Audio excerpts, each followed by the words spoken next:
Another week of living in Gretchen Whitmer's Michigan. And another week of craziness and despair. Welcome to the Kyle Olson Show. Governor Gretchen Whitmer made a statement this week about if you just can't wait to go back to your normal life, this is what you should do. Like me, you need a haircut desperately. Couple more weeks of this, and we may be back in a place where we're able to do that safely. It's still going to require strict protocols. It's still going to require every one of us keeping our guard up and doing the right thing. But we may be taking that step, and I'd like to do it before Independence Day weekend. But we got to follow the data. And so if you're one of those people that's going to Ohio, I pray that you are doing your part not to bring COVID-19 home.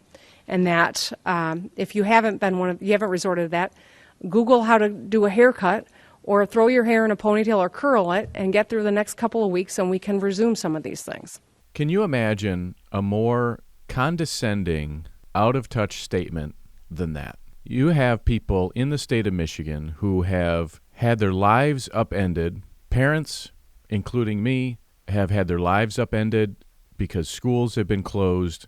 You have small business owners who have been told they're not allowed to work.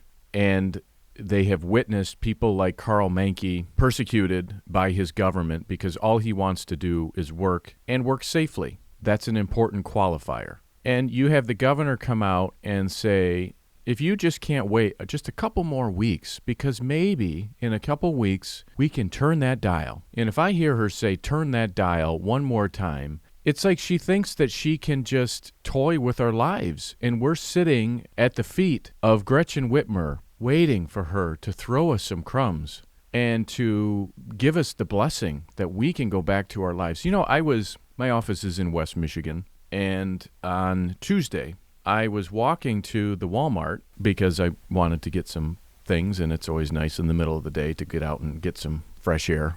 I don't know if there's fresh air in Walmart, but that's another story. There's a Jet's Pizza that's along the way. I sometimes will get pizza from there, and they have not allowed people inside. So as I was walking by, there was a sign on the door that said that there was a maximum of 3 people allowed inside. And the sign that said, you have to call your order was gone. And I thought, wow, maybe I'll go inside. And like it was this, revolutionary sort of development in life.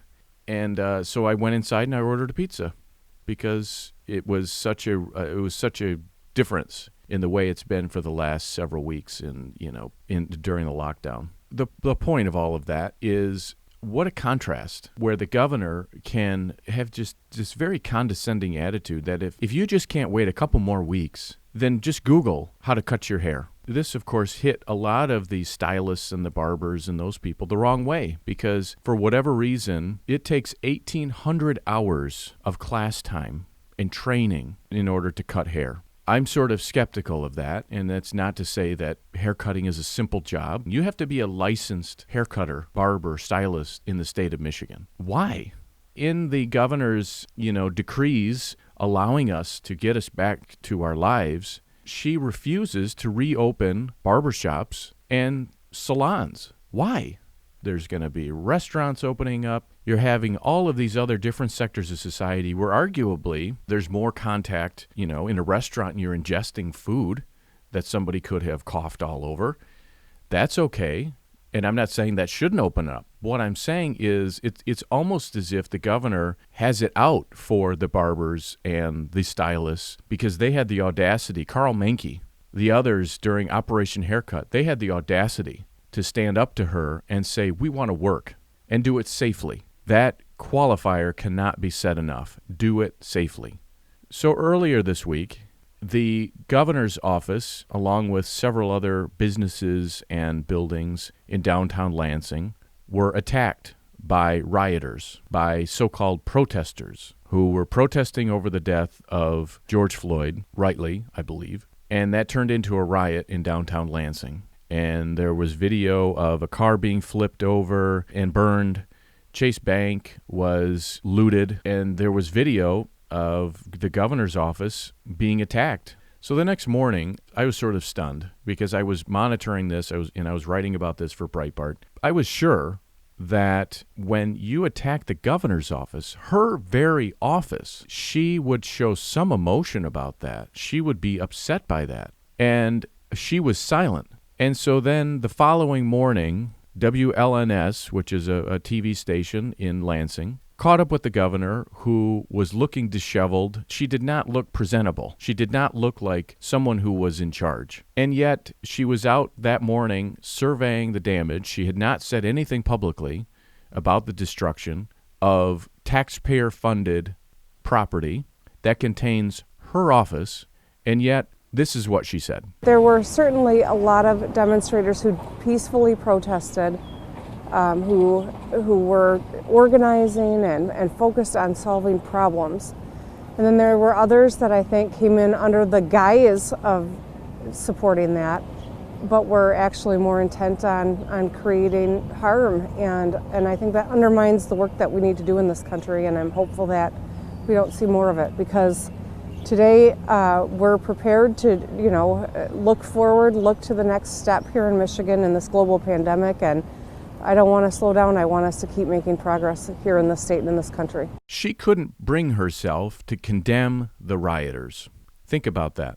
You have the governor of the state of Michigan who had accused people who were coming to Lansing for the various reopen protests, whether it was Operation Gridlock or it was the protests that Michigan United for Liberty was organizing, or it was Operation Haircut, various protests. She accused them of spreading coronavirus around the state. They were peaceful demonstrators.